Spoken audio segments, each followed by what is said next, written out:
अस्सलाम वालेकुम and a very warm welcome to my YouTube channel Aliya's blogs.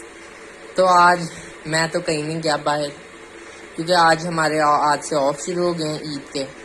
तो मैंने कहा चलें अब घर के अंदर अब से, क्योंकि हमारे प्री बोर्ड भी होने वाले हैं और वैसे भी बोर्ड एग्जाम्स करीब हैं, तो अब घर में हम तैयारी मैं करूँगा। तो मैं आज का ब्लॉग है बेसिकली ये जो है ना एग्जामिनेशन प्रेपरेशन के बेस ऊपर मैंने बनाया, ये बताने के लिए कि इन दिनों में हमें क्या फॉलो करना चाहिए, कौन सी ऐसी स्कीम है या कौन सा ऐसा तरीका है जिससे हम इस दौरान स्टडी करके मैक्सिमम मार्क्स हासिल कर सकते हैं। और जो मैंने भी और जो अच्छे स्टूडेंट होते हैं उन्होंने पहले ही साल के शुरू में ही साथ साथ पढ़ा होता है और साथ साथ टेस्ट दिए होते हैं, जिसकी वजह से उन्हें याद होता है सारा कुछ। तो उन्होंने सिलेबस तो कवर कर लिया है, लेकिन ये मेरी स्कूल लाइफ से आदत थी, और क्योंकि मेरी टीचर्स की आदत थी, सिलेबस कवर करवाने के बाद वो हमें पास पेपर्स लाजमन करवाती थी। तो वही मैं अब कर रहा हूँ। मैंने बायो से स्टार्ट किया है। बेसिकली मैं साइंस सब्जेक्ट्स के ऊपर ही पास पेपर्स को करवाता हूँ फॉलो, और नहीं ना उर्दू ना इंग्लिश ना पाक स्टडी के लिए। तो मैंने बायो का शुरू किया हुआ है मैंने 2016, क्योंकि 5 इयर्स मैंने करना था ना, 2016, 17, 18, 19 और 21 करना, क्योंकि 20 में हुए ही नहीं थे पेपर। मैंने अब तक कर लिया 16 और 17 और 18। अब बस 19 और 21 जो है ना वो कल करूँगा और ये कंप्लीट हो जाएगा। तो मैंने शेयर ये करना था कि इससे फ़ायदा क्या होता है। फ़ायदा इससे ये होता है कि आपको, हाँ, इसको करने का मैं तरीका भी साथ पे बता देता हूँ। आपने क्या करना है, सॉल्व पास पेपर्स लेने की जगह आप अनसॉल्व पास पेपर्स लें। अनसॉल्व पास पेपर्स करने का ये मकसद होगा, आप उनके आंसर्स को मेहनत करके ढूंढेंगे बुक के अंदर से। देखें, मैंने ऑनलाइन किए हुए हैं, अपने फ़ोन के अंदर ही सेव पास पेपर्स बुक रखी हुई है, साथ साथ मैं बुक के अंदर से ढूंढता जाता हूँ और लिखता जाता हूँ हेडिंग्स बना के। इसका जो मेन पर्पज है इस टाइम, जो हमारी स्ट्रेटजी है इस टाइम पढ़ने की स्टूडेंट्स की, वो ये होनी चाहिए कि हम अपनी अब पेपर प्रेजेंटेशन पे फोकस करें। ऑल्दो हमने अब सारा सिलेबस तो कवर कर लिया, लेकिन syllabus is not everything. Paper presentation matters a lot. अब आप ये देख सकते हैं मैंने यहाँ पे किस तरीके से, ये था मेरे पास क्वेश्चन था, लॉन्ग क्वेश्चन आया हुआ था ये पास्ट पेपर में, differentiate between cardiac, skeletal and smooth muscles. तो मैंने क्या किया है, जब भी डिफरेंशिएशन का कभी भी क्वेश्चन, चाहे शॉर्ट आए चाहे लॉन्ग आए, there should be columns. Okay,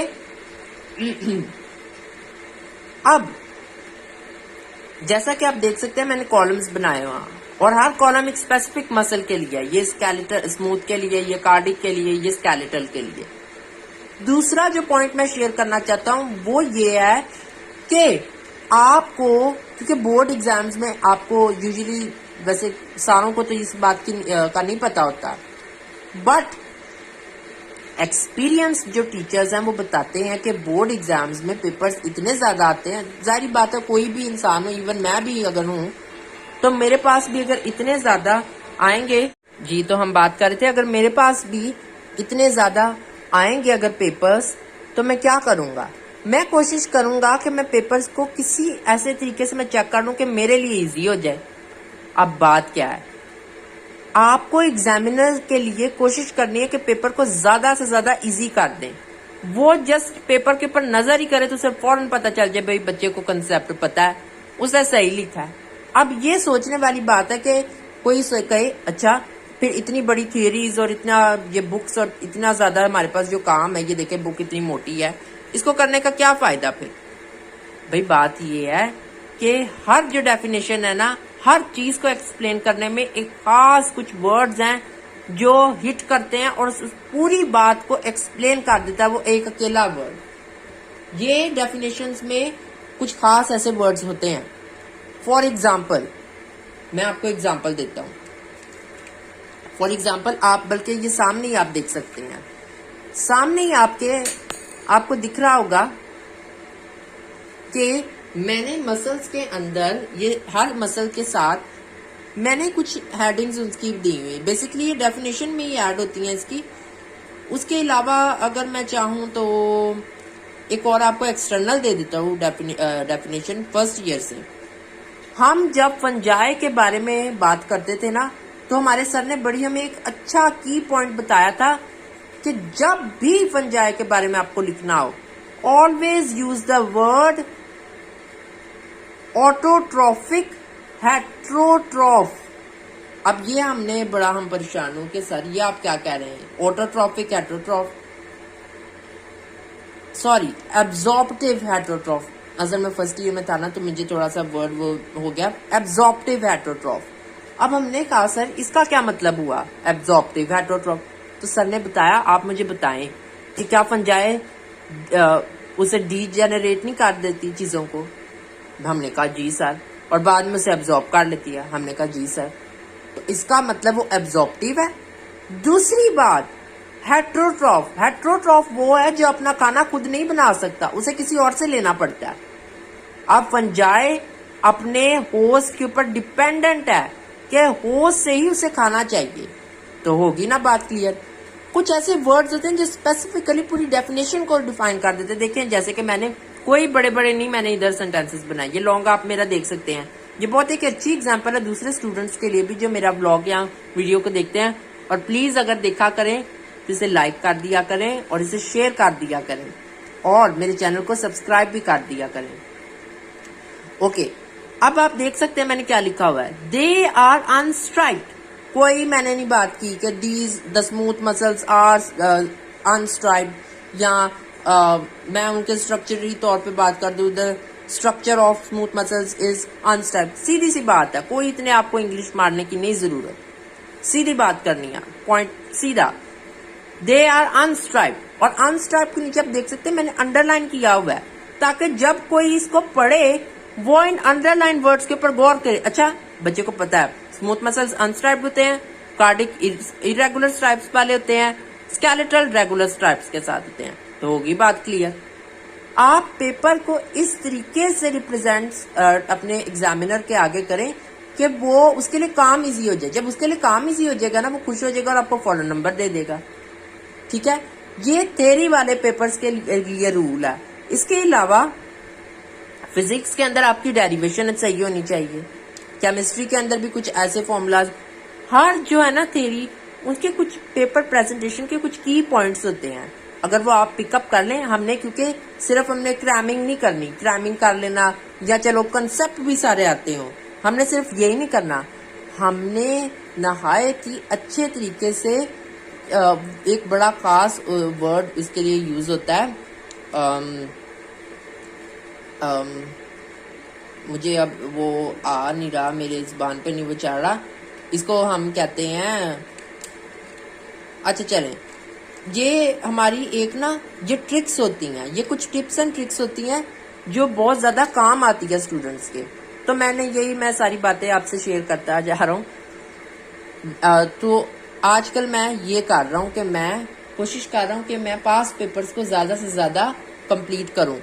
मैं एमसीक्यूज लिखता हूँ, स्टेटमेंट्स लिख लेता हूँ, आंसर्स उनके कुछ बुक से ढूंढे लिखे, और इससे मुझे ज्यादा अच्छा मेमोराइज होता है। इसके अलावा एक और आइडिया जो मैं दूसरे स्टूडेंट्स को भी देना चाहूंगा वो ये है कि आप कोशिश करें कि आप सुबह सवेरे उठें। ठीक है, क्योंकि सुबह सवेरे उठने का जो है ना, मैं ये क्यों बात कर रहा हूँ, सुबह सवेरे उठ के जो आप पढ़ सकते हैं ना, मेरी मदर और मेरे टीचर शुरू से ये कहते हैं कि सुबह सवेरे उठ के जो बात आपके ज़हन में बैठती है वो किसी और टाइम में शायद ना बैठे, वो बात आपके ज़हन में रह जाती है, क्योंकि ब्रेन फ्रेश है, रेस्ट करके उठा है, ब्रेन को और कोई अभी उसके ऊपर कोई स्ट्रेस नहीं है, ब्रेन फ्रेश है, वो अपने अंदर चीजों को एब्जॉर्ब करने की उस वक्त ज्यादा कुव्वत रखता है। तो मैं तो भाई सुबह से पढ़ के थक गया था, तो इसलिए मैंने क्या किया, मैंने अपने कॉलेज का ना ये प्रोस्पेक्टस अपने सामने रख लिया। मैंने कभी इसे पढ़ा नहीं, मुझे उन्होंने दिया हुआ था, तो मैंने कहा चलो इसे पढ़ लूँ। वो इसे हैंडबुक कहते हैं। तो मैं ये देख रहा था कि पिछले सालों में ये किस तरीके से करवाते हैं, हमें भी ये सारा कुछ करवाया गया, ये भी हुआ हमारा, ड्रामाज भी हुए हैं, ये मैंने डिबेट्स भी इसके इधर ही खड़े होके किए हैं सिंक्लेयर हॉल में, तो मैं सारा पढ़ रहा था। जस्ट अपने ब्रेन को थोड़ा फ्रेश करने के लिए। लेकिन मैं ये भी प्रेफर नहीं करूंगा कि आप सिर्फ स्टडी करते रहें और करते ही जाएं। Brain needs rest and refreshment as well. आप स्पोर्ट्स कर सकते हैं, ठीक है, आप पढ़ लें सुबह के टाइम, ठीक है। अपना टाइम टेबल, सबसे पहले कोशिश करें कि आप अपना टाइम टेबल सेट करें। टाइम टेबल सबसे ज्यादा इंपॉर्टेंट है हर चीज के। आपका टाइम टेबल जब आपने बनाया होगा, आपको पता होगा अच्छा मैंने इस टाइम पे उठना है, इस टाइम पे काम करना है, ये करना है, वो करना है। ऑल्दो मुझे पता है इमरजेंसी सिचुएशंस आ जाती हैं, खासकर बॉयज के पास तो बहुत सारे काम होते हैं घरों के, ये करना है, वो करना है।